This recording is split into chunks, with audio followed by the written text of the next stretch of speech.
लेके आ गए, 100 रुपया उसने कम दिया तो झगड़ के आ गए। ठीक नहीं होगा भाई, आगे से मेरे को पैसा पूरा चाहिए, 100 रुपया भी नहीं, 1 रुपया भी कम नहीं लूंगा। अजी आप तो मांगते नहीं, फिर क्यों? मांगते मांगते मांगते पूरा जीवन बीत गया। और एंड में जब हमारा अंतिम समय आया, फिर थोड़े से बड़े हुए, फिर बच्चों के ब्याह किए, फिर बच्चों के ब्याह किया, फिर पोता पोती हुए, उनको लटका लटका के डाले डाले बाजू में घूमे, फिर उनके लिए मांगते रहे, बच्चों से पैसे मांगे, दे, इससे मांगे, उससे मांगे, दे दे दे दे करते करते हुए पूरा जीवन बीत गया। लेकिन फिर इस पंच महाभूत की बॉडी के लिए मांगते मांगते पूरा जीवन बिता दिया।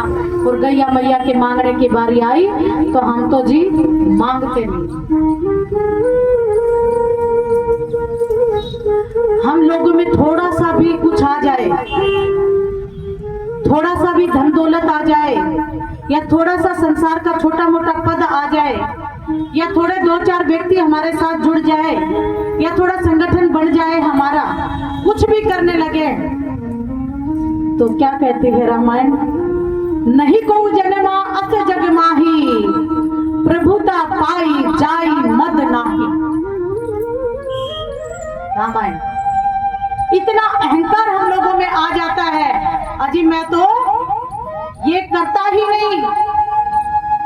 छोड़ो इस अहंकार को, कब तक इसको गले से लगा के बांध के रखेंगे कि ये नहीं करता। मिटा दो अपने अस्तित्व को और प्रेम में लग जाओ, उसकी लगन में। क्योंकि संसार में खुद के लिए कुछ नहीं मांगना चाहिए। हमारी व्यवस्था उस परमपिता परमेश्वर ने पूरी कर रखी है। मेरी कोई नौकरी नहीं, मेरी कोई फैक्ट्री नहीं, मेरे पास कोई धन दौलत नहीं, लाखों के बड़े बड़े प्रोग्राम करती हूँ आप लोगों के सहयोग से। ये जोड़ी फैला फैला के मांग मांग के और ऐसे ऐसे कार्य करवाती हूँ कि आप देख के ये कहोगे वाह दीदी आपने क्या किया। अपने लिए नहीं मांगती।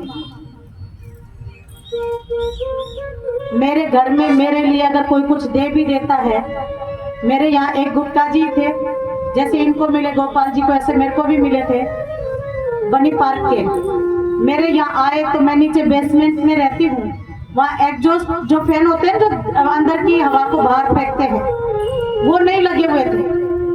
तो उन्होंने कहा कि दीदी ये तो होने चाहिए, हम सब आ जाते हैं तो थोड़ी सी दिक्कत होती है, आपको तो नहीं हमको होती है। तो मैंने कहा लगा लो। उन्होंने 40,000 रुपए मेरे को तुरंत के तुरंत दे दिए कि दीदी मंगवा लो और लगा लो। मैंने कहा ठीक है। अब पैसे हाथ में आ जाते हैं तो कुछ करने की इच्छा हो ही जाती है, पैसे हैं तो लगा दे। वो बैठे ही थे कि इतनी देर में निवाई में, अभी वो गौशाला है भी, कभी आप लोगों को जाने का सौभाग्य मिले तो वहाँ पता भी कर सकते हैं। निवाई की गौशाला वाले अपने पूरे के पूरे ताम झाम को लेके, निवाई के हैं क्या, तो वो बाबा जी जो चलाते हैं गौशाला,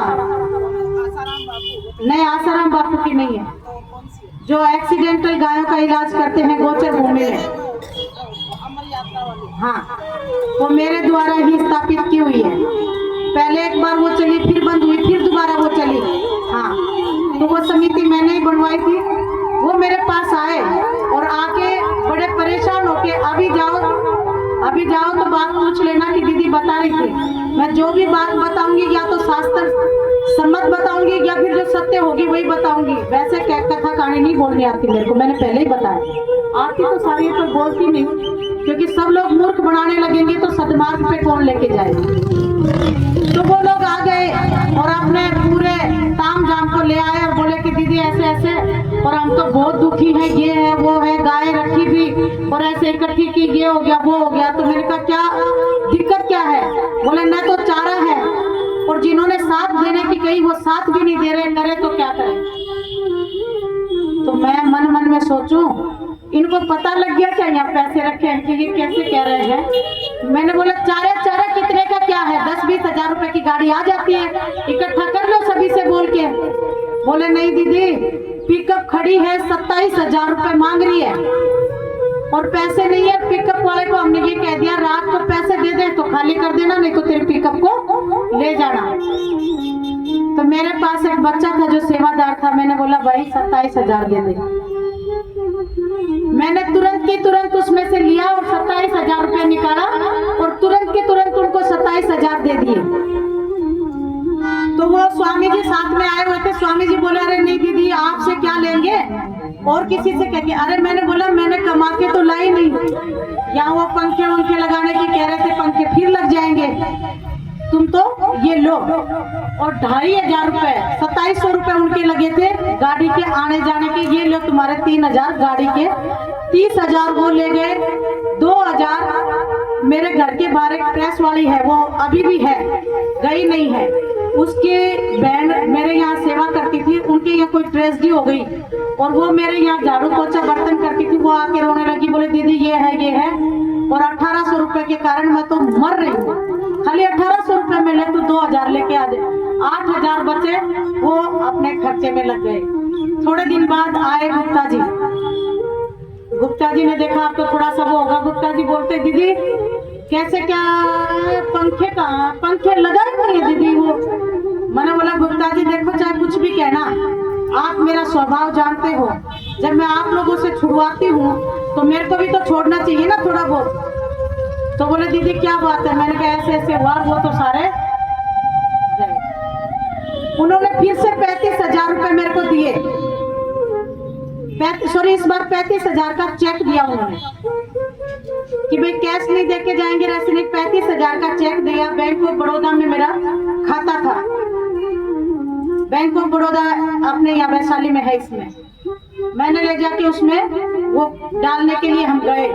जिस दिन डालने गए उस दिन कोई नहीं मिला, और जिस दिन निकालने गए उस दिन एक ऐसे दंपति मिले जो हकीकत में ही लाचार थे, और उस प्लेट में एक मतलब उसके पति के हाथ पैर कटे हुए और बहुत ऐसा था, उसको बैठा रखा, सही सलामत था, लेकिन एक्सीडेंट से उसके हाथ कट गए थे बुरी तरह से, और वो काम के योग्य नहीं था, वो मांग मांग के खाते थे। तो मेरे पास में जो बच्चे थे वो देने लगे, तो मैंने उनको रोक दिया, नहीं मांगने वाले को कभी नहीं देना चाहिए, और ये हकीकत नहीं भी देना चाहिए। लेकिन कई बार मांगने वालों में कुछ सच्चे भी होते हैं। तो वो 10 का नोट निकाल के दे रहा था, मैंने रोक दिया। पता नहीं क्या मेरे मन में आई कि मैं जैसे ही थोड़ा गुप्ता स्टोर तक गई, मैं वापस आई घूम के यू टर्न मार के, और मैंने उन लोगों से बातचीत करी। आज भी वो लोग मेरे से जुड़े हुए हैं, जो भी जानना चाहे उन लोगों से बात कर सकते हैं कि दीदी ने ये बात व्यासपीठ से बोली तो क्या सही है। तो वो लोग मेरे से जुड़े, तो उन्होंने कहा ऐसे ऐसे ये दिक्कत है, और ऐसे ऐसे ये ऐसे हुआ, और घर वालों ने भी निकाल दिया। सही थे, जब घर वालों को देखते थे तब तो घर वाले प्रेम करते थे, चाहते थे, लेकिन अब ऐसी स्थिति हो गई और ना बच्चों को पढ़ा पाते, बच्चे भी भीख मांग रहे हैं। तो मैंने बोला अगर मैं तुम लोगों को कुछ पैसे तो नहीं दूंगी, लेकिन मैं अगर तुम लोगों को कुछ काम करवा दूं तो क्या तुम बैठे बैठे कुछ काम कर सकते हो? बोले हाँ। तो मैंने कहा ठीक है।